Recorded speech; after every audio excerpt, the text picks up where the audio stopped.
Don't ever put your faith in a prince. They're not like how the fairy tales say, because after they've rescued you is when the horrors begin, because by then you've learned to rely on them, and you stop relying on yourself. Years later I found that even down in the village at the bottom of the mountain they could hear me screaming.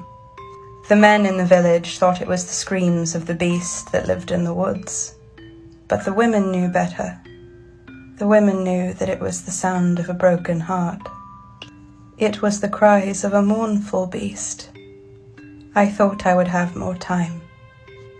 I thought if I wrote to Ludmilla she would help us, that she would help arrange transportation for me and Felix to leave.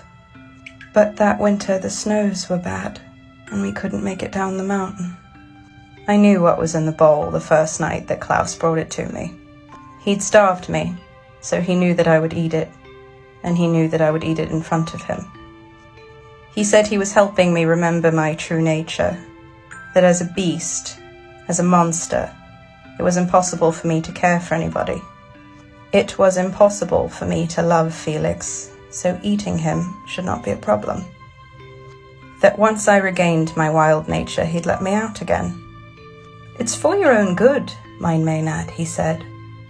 "You've grown too comfortable with me, and if I let you out and leave you all alone, you will surely die. Without me you cannot hunt. Without me you cannot eat. Without me you are nothing. Only with me may you be wild, for only with me will you be safe." He'd made me into a dancing bear, a creature that he kept on a leash, and I allowed him to believe this. Felix Matthias of Berylstad was the strongest person I'd ever met, and with every bowl, with every bite, he passed this strength to me. And with this strength I began to formulate a plan.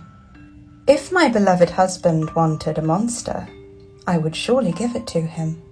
If my husband wanted a Maynard, I would give it to him. I would give all the kindness that Klaus had gave to me in return. And those acts would have made Great Aunt Elizabeth Bathory very, very proud.